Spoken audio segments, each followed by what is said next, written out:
This is my full track ranking here, and what we're going to do is we're going to put this into this track ranking somewhere while also giving my thoughts on like how I feel about each track. Let's hop right into it. So I'm gonna go in order, starting from how you would actually encounter this if you were to just do like a speed run or something. So going from Golden Dash Cup through Lucky Cat Cup. The way that I originally split this up is that I have like my top 8, and then it was sort of 4 tiers of 10, but then I split up the bottom tier into 2 because these are courses that I think are like actually just badly designed. I realized that splitting it up that way actually kind of made everything, it kind of split it up nicely, where the tracks that were in the next top 10 are all like very good, and then like the tracks in the next top 10 are like okay, I guess.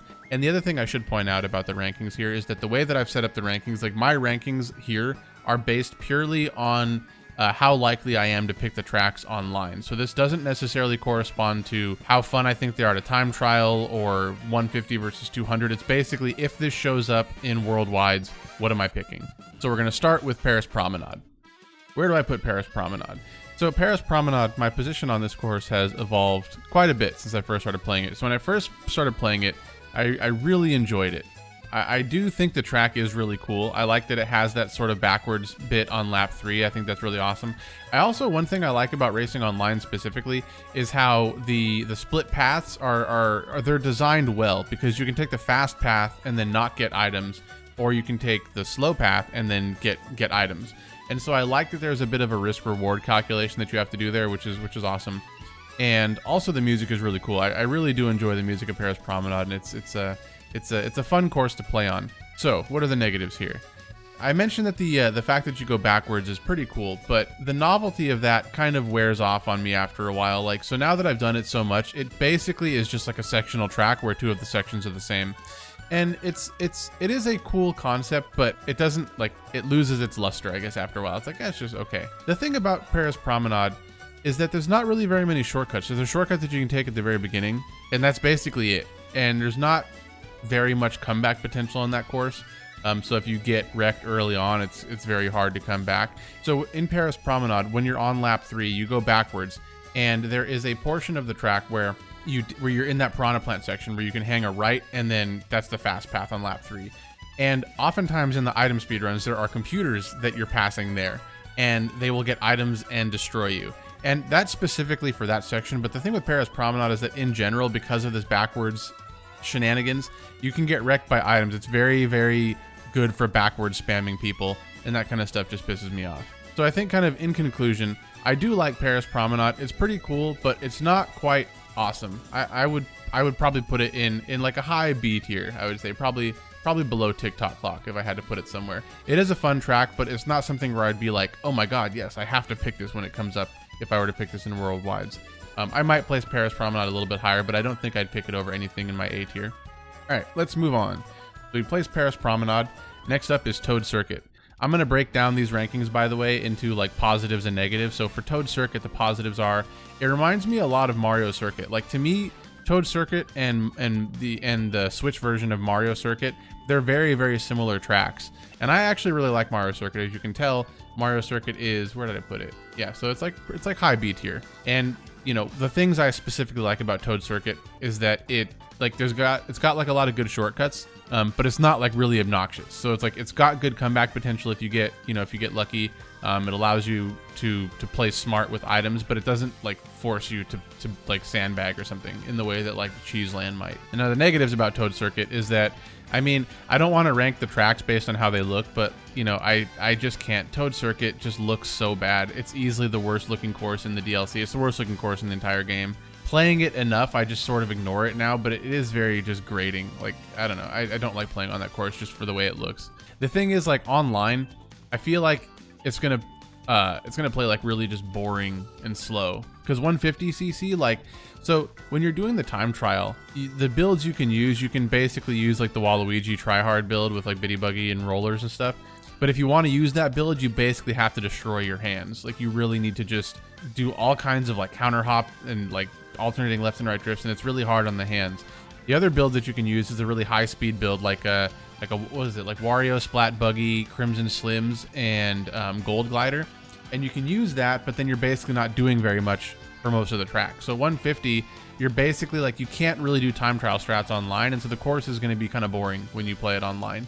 The other thing is that, like, this is just specifically to me, I don't understand the world record strategies on that course at all. There's like a whole thing with glider vectoring that you have to do, and I don't get it. Whenever I try and do it, I lose so much time, and I don't really understand why, and it pisses me off.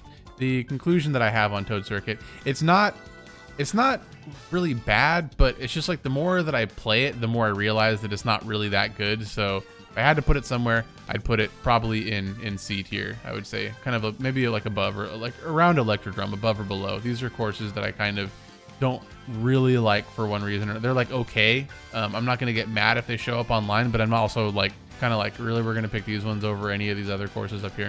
Moving on to Choco Mountain. Choco Mountain, man, I feel bad about this one because Choco Mountain comes from N64, and I love the N64 version of Choco Mountain, and I love the N64 Mario Kart. I just don't like Choco Mountain in the DLC at all. I like how in the N64 version, the mountain kind of surrounds you the entire way, and here it just feels very wide open, and it's just, I don't know what it is. Like, it feels like there's like less stuff to look at in Choco Mountain. Now, you know, I said I'd start with positives first. So Choco Mountain, the reason I'm going into the negatives is because I don't really have anything positive to say about Choco Mountain. I don't like the fact that they kept the fog, or that they made the fog like as like prevalent as it is in Choco Mountain in the Switch version. In the 64 version, it seemed like it was there because of like the constraints of the Nintendo 64 hardware. And in the Switch version, it just looks weird. Like, it doesn't look good. Same thing with the cave interior, actually. The cave interior, anything like that's not on the actual track that you're driving on, like the walls and the off-road, all that stuff in all the tracks looks pretty lazy. But like in Choco Mountain, where there's a lot of off-road, it's very noticeable. But to me, one thing I don't like about Choco Mountain, I should say, I'm saying one thing, it's basically the entire back half of the track after the glider section. The way that it plays just really, really sucks. I don't like it at all. Like, so you come off the glider and there's a little bridge that has a ramp at the end of it, but you can't trick off of it. So you have to basically do this really weird glider angle stuff where it's like you're coming off the glider and you want to go over the bridge, but then you want to be holding a hard left. Otherwise you take a really bad line and run into the wall. And just basically everything from the glider section on just feels really just gross to play on it. And I'm not a big fan at all. I mean, I wouldn't say that it's like the worst track in the game. You know, it's definitely not like that, but it is definitely the worst track in the DLC for me. I will probably put it maybe above Yoshi Circuit or right around Yoshi Circuit. So it definitely goes in my D tier. I don't like Choco Mountain at all. It is the one DLC track that when it has showed up in Worldwides for me, I'm just like, I have no desire to play this track whatsoever. I don't care that it's new. I'll pick everything else in the DLC. I'll pick everything else just because it's new. But Choco Mountain, I'm like, just please pick something else. I don't like this track. It sucks. Coconut Mall up next. Coconut Mall, I feel bad. Okay, so Coconut Mall, positives. What are the positives? It's super fun. I really enjoy this course on 150 and 200. It's like, it's got a lot of twists and turns. It's kind of like a narrow corridor, so you're like, you need to be really precise with your driving. There's lots of like, so it's like constantly keeping your hands busy. And so one thing I like about it is that like even the long straightaway at the very end with the two cars, like those two cars make it so that you have to actually do stuff to navigate. So it's not just like a long, boring straightaway. Like the entire course is populated with stuff for you to do. So it feels really fun to play on. There's a lot of stuff to trick off of, and it's like, especially on 200, the lines you have, like when you learn it, it like feels so smooth to play on. But there are a couple of really major negatives for Coconut Mall. So one of those is that for Coconut Mall, there's really one shortcut. Well, there's two actually, but there's one intended shortcut, which is that one through the shops when you first get into the mall. And it doesn't really save that much time, so it's like there's not a lot of comeback potential there. There is another shortcut though, which is like at the very end, you can actually go off the glider and do this crazy glider vectoring stuff, which I'll probably go over whenever I do like a basic training video. I might just show the shortcuts in a separate video, kind of like what I did for Ninja Hideaway, because Coconut Mall's like glider strats are crazy. It's probably some of the craziest stuff I've seen in this game so far. It's really cool. But the other major negative about Coconut Mall is that like it's like broken. It doesn't work the way it's supposed to. Literally on 200cc, I think like almost every trickable surface just won't work sometimes. And I don't understand why. So there's the stair tricks at the beginning that don't work. There's the tricks off the top of the escalator, those ones work. But then like when you get into the mall and you trick down into the second set of escalators, that trick sometimes just won't work. There's like tricks off of when you go into the fountain section, that trick just won't work. And it's like these things cost like a lot of time. And so when you're speedrunning, it's like there's things that just they don't work and they cost you time for things that feel like they're totally out of your control. And it is very frustrating when things like that go wrong. Cause like my personal best Shroomless is like a 120.4 or 5, I think. And it's not uncommon for me to lose like a second and a half for things that are basically not my fault. Like I'll play the track perfectly, but just miss those tricks. And just missing those tricks costs like a second and a half over the course of the full race. And it really sucks. So, I mean, I think what I'll say, if Coconut Mall was designed the way it was supposed to be designed, like if the tricks worked the way they were supposed to, it would easily be like one of my favorite tracks in the game. Like it would be above like Neo Bowser. It would be like easily like top 3, top 4. But the fact that it is just as broken as it is, and the fact that it doesn't work, where did I just drop it? It's not B tier. Coconut Mall is still A tier. I want to say it's like probably above like iSize here. It's definitely high A tier for sure. It just doesn't work. If it worked better, it would be higher, but it doesn't. So I can't. I just can't in good conscience. I can't in good conscience put it any higher. All right, moving on to Tokyo Blur. Tokyo Blur is such a good course. This course is so well designed. I don't know, man. I love this course a lot. I didn't like it when I first played it, but after I've like learned the strats on 200, it feels really smooth to play on. It's basically like a sectional track where like every lap is totally different. I wish that it was designed a little bit differently. Like for me personally, I feel like big city tracks like Tokyo Blur, they need to be like at night, right? There needs to be more like a Neo Bowser City kind of feel where there's like neon lights and things like that and like a lot of life, because Tokyo Blur, it kind of just feels like you're driving in like traffic, like in like rush hour traffic a little bit, and it kind of, the vibe is kind of off. But the actual design of the track, I don't know, man. I love Tokyo Blur. I think it's really fun to play on, especially on 200cc. I think it's really cool. The music is really good. It's got a fun like no item shortcut that's kind of like Royal Raceway. The one thing I will say that's kind of sucks about the shortcut, so there's the one shortcut that you can take onto the ramp, and it's like not really that impactful. Plus the fact that you can do it on 150 and 200 without a mushroom, they're not really that impactful, but it's still a very good course. So I think I would say Tokyo Blur is also another A tier course, like pretty easily. But yeah, I would definitely put Tokyo Blur probably around, I don't know, around Coconut Mall, maybe right around here. It's definitely upper A tier for sure. It's a good course, but like Hyro Circuit and Dragon Driftway, their shortcuts are a little bit better. I might actually move some of these around at some point because I don't think I'd put Dragon Driftway as high as I have it right now. All right, so let's talk about Shroom Ridge. So what are the positives? Positives are, it's like a combination of Toad's Turnpike, but Neo Bowser City. It's like a very fun version of Toad's Turnpike. The negatives are, it's kind of like a combination of Toad's Turnpike and Neo Bowser City. Shroom Ridge is a really fun course to play on for me. I think it's really fun. I hated it on 200 for the longest time until I finally figured it out. I finally understood kind of how the course is supposed to be played, and when I got that, it made it a lot more enjoyable to play on. The thing I will say is that coming out of the tunnel section, you basically just have to learn a strat, and that's how you do it. You cannot improv on this course at all, which does kind of suck. I would like the course a lot more if you could just sort of figure it out, but you basically just have to learn the lines and that's it. It's kind of like Coconut Mall in that respect, but once you do learn the lines, it feels really cool. Like when you get a really good Shroom Ridge, it just feels so godly. You feel like you feel like the Mac Daddy of Mario Kart 8 Deluxe. It's a really cool course. On 150, you can basically improvise as much as you want, and it is fun. But on 200, it's like, dude, when you get a good, you can't improvise at all. But when it works out, it just like, it's the best feeling in the world. Yeah, I don't really have any negatives about this. I think it's like I said, it's a fun version of Toad's Turnpike. It's got fun shortcuts. You're never driving straight for a very long time. It's like a narrower course, which makes it feel more hectic. So one of the problems that I have with Toad's Turnpike is the fact that it's just so wide open, and it just makes you drive straight for way too long. But Shroom Ridge, it's very narrow, so it feels a lot more like chaotic and hectic. And so you really need to be a good driver to make it through there. And the music, dude, the music on Shroom Ridge is so good. Like I never played, I think it came from DS. I never played the DS Mario Kart, so I don't know what the Shroom Ridge music is supposed to sound like. But if it sounds anything like the Switch version, for like the DLC, damn. Now yeah, so like I said, if I have to gripe, I'd say you basically just have to learn the track on 200cc and you can't really react to anything, but it's a small criticism. But yeah, we're not talking about 200cc here, we're talking about worldwide. So, if I had to, and it is fun on 150, so if I had to put Shroom Ridge somewhere, I would put Shroom Ridge probably another A tier. It's not quite as high. It's not quite as upper, like in the upper A tier. Like I think I'd probably put it just below Dolphin Shoals. I think it's fun. Not quite on the level as like Tokyo Blue or Coconut Mall. Sky Garden. Sky Garden, the music is really good for one, and it's another sky themed course. So one thing that I like about Cloud Top Cruise is that it's a very unique course in that it's like the only one that actually takes place like in the sky.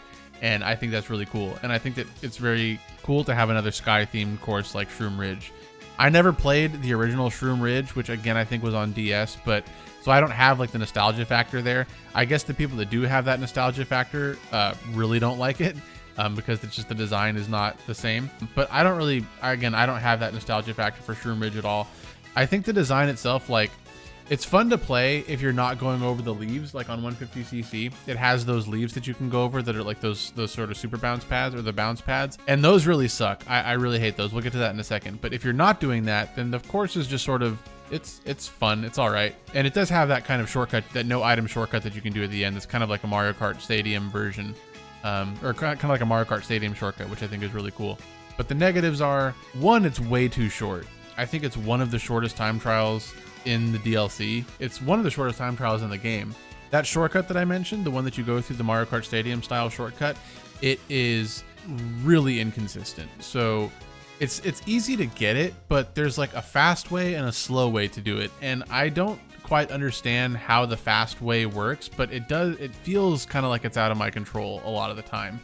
And it saves a lot of time if you get it, but if you don't, then it's like, you know, you really can't do anything about it. So it's you know, the inconsistent shortcut kind of sucks. Also, like I mentioned, there's those two leaves that you can bounce off of, and then there's the mushroom right afterwards. So there's like 3 bounce pads, one right after the other. And anybody who's watched my DK Jungle video knows that I hate bounce pads with a passion. I don't like the way they feel, or Music Park actually. I don't like the way they feel. I don't like the actual like techniques. Plus these bounce pads in particular, there's like a patch of off-road before getting onto the first leaf, and it just kills all your momentum like half the time. And there's ways to avoid it, but it's like, why is that even there in the first place? The other thing is that there's this sky theme that I mentioned. So I mentioned that like Cloud Top Cruise I like because it has this sort of sky aesthetic, and Sky Garden is cool too, but like everything else in the DLC, it just looks really awful. I don't like the way the clouds, they like have this really like roiling water look to them. It's like, it would be cool if the clouds were moving, right? Like if there was like movement in the cloud, if there was like cloud vapor moving with this roiling water, because I think what they were going for is the fact that clouds are like actually moving, right? But it's just like lights going over the clouds, and it just looks janky. It looks like really bad. So again, I like the sky theme in principle. and execution, it looks like ass. So in conclusion here, where does Sky Garden go? Yeah, not the worst thing in the world. It's definitely not as bad as Choco Mountain in my opinion. But yeah, I mean, there are some positives. So unlike Choco Mountain, there are some positives to Sky Garden, but there's also some pretty serious negatives. So I'd put Sky Garden another C tier course. I don't know. It's definitely not above Big Blue. I'm not going to be a hater on Big Blue that much. I'd put Sky Garden kind of maybe below Wario Stadium is where it should go. It's fitting that it goes, you know, I'm gonna put it below Music Park. This one has 3 bounce pads. This one has 2. This one is better by default. So moving on to the last track here, Ninja Hideaway.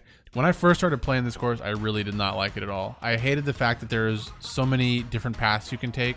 It seemed like there was a ton of cycle-based stuff that you had to pay attention to. So there's the moving platform that goes up and down, and it felt like there was a ton of stuff that could go wrong that would essentially just ruin an entire run for you. And that is kind of the case, but it's not as, like, I was basically thinking of this as like Bowser's Castle on steroids. But I don't think that's the case actually. So like after playing it a lot, I think that it's grown on me a lot, and it's one of my favorite course. I think it is my favorite course in the DLC now, and it's probably one of my favorite courses in the game. So it's a really good course. And despite like the fact that most of the DLC like just looks kind of janky, the fact that Ninja Hideaway is already just kind of like a cartoony kind of theme anyways, it's less noticeable. I think that they could have done like, so for example, if you look at Animal Crossing, the way that the trees are designed for spring, they could have basically taken that exact design and put it in Ninja Hideaway, and they could have done things like that. So I think there is still some laziness business that went into the design of Ninja Hideaway, but it's like less obscene in Ninja Hideaway than it is for a lot of the other courses. Also, the Ninja Shy guys are just like hilarious. Whenever I drive by them, it's just like the funniest thing to watch them kind of going crazy. I love them. And I do actually enjoy the fact that there's like a lot of alternate paths. And there's also like a really cool version of the no item shortcut. So if you watch my Ninja Hideaway video, which I highly recommend you do if you haven't watched it yet, I go over all of the shortcuts that you can do on 150 and 200 without mushrooms. So there's that big piranha plant cutout that as soon as you go into the dojo area, and you can actually do that shortcut without mushrooms. And it's not that hard to do, and it saves a ton of time. So it's really, really cool. You don't even really need to worry about the top path at all on 200cc if you don't want to. Or 150cc. But yeah, so it's really cool. I really love the way that the track plays. I love how there's a lot of really fun shortcuts in it. The music is super awesome.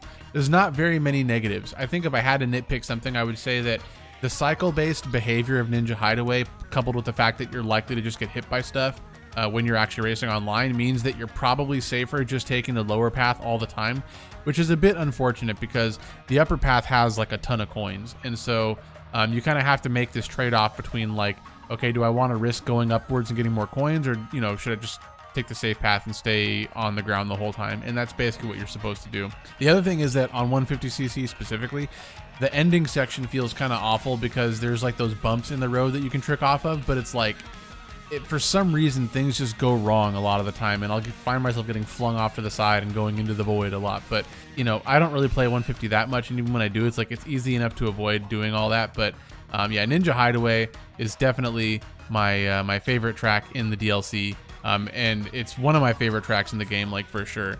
I would say that Ninja Hideaway is easy S tier.